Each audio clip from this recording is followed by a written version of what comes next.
बिगाड़ा, काम बिगाड़ा। बहुओं के रवैये से सासू माँ बहुत परेशान थी। दरअसल बात ये थी कि तीनों बहुओं में किसी बात को लेकर अनबन हो गई थी। तब से ही तीनों एक दूसरे से मुंह फुलाए रहती थी। ना कोई सीधे मुंह किसी से बात करती, ना किसी का कहना मानती। पड़ोसी भी इस बात को जानते थे और जाने कैसे कैसे बातें भी करते। इसीलिए सासू माँ ने तीनों बहुओं को तुरंत अपने कमरे में बुलाया। मैं कई दिनों से देख रही हूँ, तुम तीनों अलग अलग सारे काम कर रही हो। ये सब नहीं चलेगा, तीनों को मिलकर ही काम करना पड़ेगा। सास की बात सुनकर एकदम से बड़ी बहू बोल उठती है।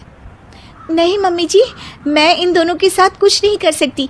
मैं इस घर की बड़ी बहू हूँ, फिर भी ये मेरा कहना बिल्कुल भी नहीं मानती।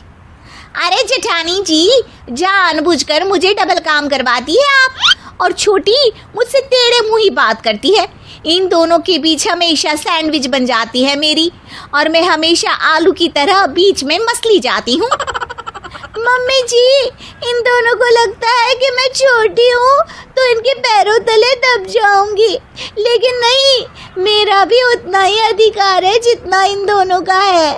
बढ़िया आई दोनों मेरी चुगली करने के लिए, मुझे क्या कम समझ रखा है।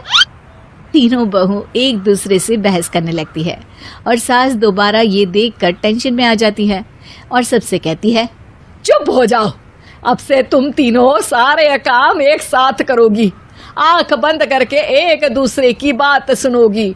तुम तीनों इस बात को गांठ बांध लो, वरना अगली छुट्टियों में तुम्हारा अपना मायके जाना कैंसिल। सास की बातें सुनकर डर के मारे तीनों हामी भर देती हैं। जी मम्मी जी, मैं समझ गई। हाँ मम्मी जी, जैसा आप कहें, आप जो कहेंगी मैं वही करूंगी। तीनों बहू सास की बात को गांठ बांध लेती है और वादा करती है कि अब से सारे काम वो तीनों एक साथ मिलकर ही करेंगी। ये सब देखकर सास खुश हो जाती है और वहां से चली जाती है। नीचे जाकर वो देखती है कि घर में शर्मा जी आए हुए होते हैं। सास जोर से आवाज लगाकर कहती है, अरे बहू, जरा चाय बनाकर तो लाना, शर्मा जी आए हैं। सास की बात सुनकर तीनों बहू तुरंत किचन की ओर भागती है और चाय बनाना शुरू कर देती है। मुझे तो एकदम मसाले वाली कड़क चाय पसंद है, तो हम शर्मा जी के लिए मसाले वाली चाय ही बनाएंगे। अरे नहीं दीदी, गर्मी के मौसम में मसाला चाय कौन पीता है? मैं तो शर्मा जी के लिए इलायची वाली चाय ही बनाऊंगी। ये कैसी बात कर रही हैं आप दोनों? मेरी मम्मी ने सिखाया है कि मेहमान को ज्यादा दूध और शक्कर वाली चाय देनी चाहिए, वरना वो घर वालों को कंजूस समझते हैं। तो मैं तो शर्मा जी को ऐसी ही चाय दूंगी। तीनों बहुएं अपने अपने तरीके से चाय में शक्कर, मसाला, पत्ती सब डाल देती है। उबलने के बाद तीनों मिलकर चाय बाहर लेकर जाती है और शर्मा जी और सासू माँ को देती हैं। चाय पीने के बाद शर्मा जी सासू माँ को देखकर शर्मा जाते हैं और शर्मिंदा महसूस करते हैं कि आखिर उन्होंने चाय पीने के लिए हामी क्यों भरी। सासू माँ भी चाय पीना शुरू करती है और कहती हैं, अरे बहू, ये कैसी चाय बनाई है? चाय है या मीठे दूध की बासुंदी? हाँ, चाय अच्छी नहीं लगी क्या? कोई बात नहीं, हम पराठा बनाकर लाते हैं। चलो चलो अंदर। हाँ हाँ चलो, हाँ आती हूँ मैं भी। नहीं, मेरा पेट चाय ने ही चौपट कर दिया, वही काफी है। पराठे से पोपट नहीं करवाना, मैं तो चलता हूँ। शर्मा जी चुपचाप पतली गली से निकल जाते हैं।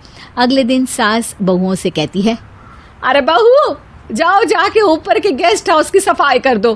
कल हमारे यहाँ मेरे दूर के रिश्तेदार आने वाले हैं, तो पूरे कमरे को चमका देना, समझी? तीनों बहू सास की बात को मानकर ऊपर सफाई करने चली जाती हैं और तीनों कमरे की सफाई चालू कर देती है। बड़ी बहू मकड़ी के जाले साफ करती है, तो बीच वाली झाड़ू लगाना और छोटी वाली सर्फ डालकर जमीन धोना शुरू कर देती है।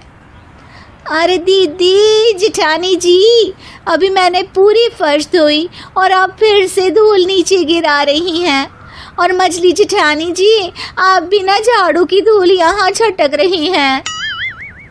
अरे तीनों को साफ करना है, एक साथ सफाई करते हैं ना। अरे वही तो, हम साथ साथ हैं, घर साफ साफ है।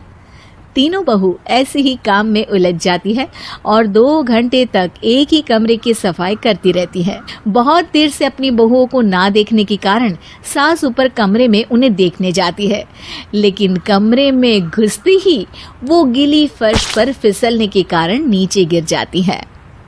ओरी मोरी मैया, हड्डी मरोड़ के रख दी।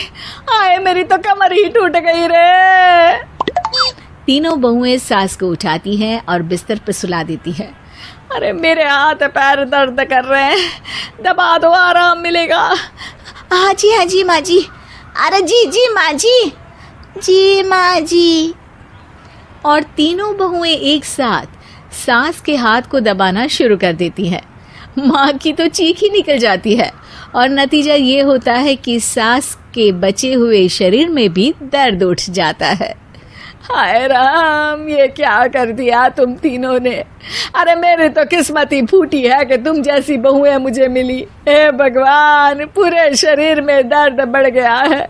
अब तो पता नहीं कि चल भी पाऊंगी या नहीं। माफ करो, मुझे गलती हो गई मुझसे कि तुम तीनों को एक साथ काम करने के लिए बोला। सोचा था तीनों मिलके अच्छे से काम करेगी, लेकिन बड़े बुजुर्ग सही कहते थे कि 3 तिगाड़ा काम बिगाड़ा। तुम लोगों ने ये बात ना आज साबित करके दिखा दी। तुम तीनों को तो समझाना यानी मानो भैंस के आगे बीन बजाना है।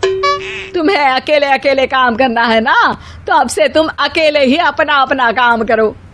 तीनों बहुएं वहां से जाने लगती है। अरे कहाँ जा रही हो? आप ही ने तो कहा कि अपना अपना काम करो, तो मुझे मुल्तानी मिट्टी लगानी है। अरे मुझे भी तो नेल पॉलिश लगानी है। मुझे ना मेहंदी लगानी है। सास अपना सर पीट लेती है और कहती है, अरे मुझे भी लगाना है कुछ। क्या माँ जी? तुम्हारे घर वालों को फोन तुम्हारी हरकतें बताने के लिए।